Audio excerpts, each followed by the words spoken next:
Hello les market floppers et bienvenue sur Market Flop. Découvrez les plus grands flops marketing et évitez les erreurs du passé grâce à notre podcast. Rejoignez-nous pour transformer vos stratégies et réussir dans le monde complexe du marketing.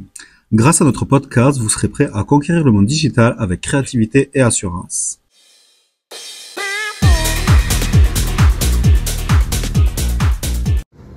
Salut les market floppers, on se retrouve aujourd'hui pour un nouvel épisode de Market Flop et aujourd'hui on va causer ensemble de voitures.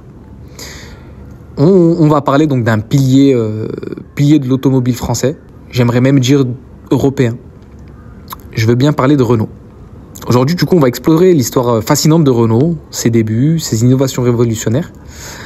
On va parler aussi de ses succès, mais nous, on va plutôt s'attarder sur ses échecs. Parce que oui, même Renault n'a pas été hermétique au flop. Commençons donc par une petite mise en contexte. Donc Renault, ça a été une société fondée par les frères Renault à la fin du 19e siècle. Renault est aujourd'hui connue donc pour l'automobile, mais il faut savoir qu'au début du 20e siècle, elle aussi a participé à l'effort de guerre et a produit donc et a manufacturé des chars d'assaut, des chars de guerre, dont le FT-17 qui a participé en 1917 à l'assaut contre les Allemands.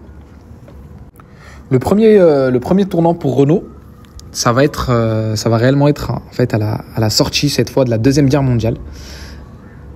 Pour des suspicions de collaboration, l'entreprise va être nationalisée.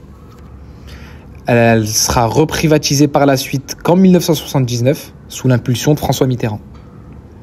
Suite à ça, toujours avec son âme d'innovation, Renault va commencer à commercialiser la R5 Turbo. Donc à cette époque, on est à la mode du Youngtimer. On a des modèles cultes outre-Rhin comme la Golf. On a plus français, on a la 205. Et du côté de Renault, du coup, on va avoir la R5 Turbo. Et c'est suite à ces véhicules-là donc que le turbo sera démocratisé dans les véhicules de série. Un peu plus tard, donc à la fin de cette ère Youngtimer, Renault va aussi commercialiser la Clio, première du nom, et la Clio, deuxième du nom, en 1998. On fait donc maintenant un bond 3 ans. On se retrouve en 2001, une année assez faste pour Renault et pour le marché de l'automobile en général. Donc une croissance du marché de 5,7%, 2,5 millions de véhicules vendus, pour parler en chiffres. Et donc, après le succès commercial que fut la Clio, Renault veut continuer à innover. À cette époque-là, il faut savoir que les modèles à la mode, c'était le monospace. Donc, comme le Citroën Xara ou comme le Renault Scénic. Mais Renault eut l'idée, en 2001, de commencer à commercialiser donc un monospace coupé de luxe. Pour cette idée folle, ils font appel à Thierry Métrose, donc qui va designer le véhicule. Et donc, ce designer talentueux va nous designer une voiture qui a de la gueule. Donc, c'est une voiture à la fois élégante et futuriste. Son toit est vitré, panoramique, des portes papillons et des lignes assez fluides qui lui donnent en fait un peu une belle gueule. Ouais, une belle gueule. Ça, c'était que le côté esthétique. Maintenant, côté performance, on a un V6, une vitesse max de 220 km/h, un poids de 1700 kg et le 0 à 100 en 8 secondes 6. Donc, cet habitacle spacieux, confortable et ces lignes raffinées et ce moteur puissant remplissent le cahier des charges du monospace coupé de luxe. Mais maintenant, cet ovni n'a pas répondu aux attentes de Renault.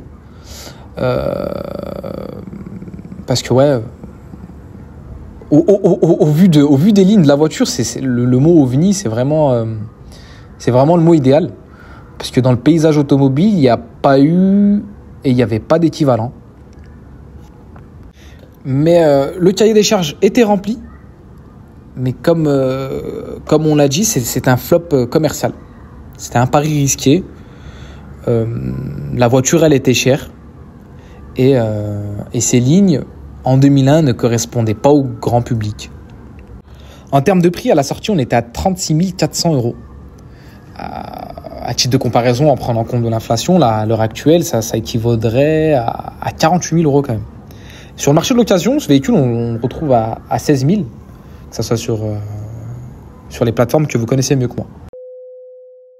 En 2003, l'histoire s'arrête. Ou s'arrête une première fois pour le Renault Advantime. Après 8 557 véhicules vendus, Renault décide d'arrêter la production. Donc l'Avantime a peut-être été un échec commercial, mais a laissé un héritage donc important. Elle a montré que Renault était capable de sortir des sentiers battus et de proposer encore et toujours des voitures innovantes.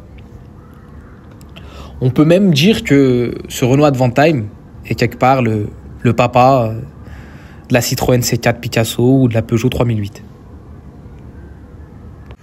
Au final, on peut conclure par le fait que l'Avantime, c'était une voiture unique. C'était peut-être pas un succès commercial, mais c'est un succès d'estime a posteriori. Donc, elle était en avance sur son temps. Elle n'a pas trouvé son public. Mais aujourd'hui, c'est devenu une voiture culte pour les amateurs de design et d'innovation. Moi, 2001, c'est une année que j'affectionne dans l'automobile. Parce qu'en plus de cette voiture-là, on a la MG SLR, qui, elle, fut un succès. La Pagani F1, qui, elle aussi, fut un succès. Mais pour moi, ces trois voitures-là sont vraiment en tête de proue du paysage automobile en 2001. Voilà.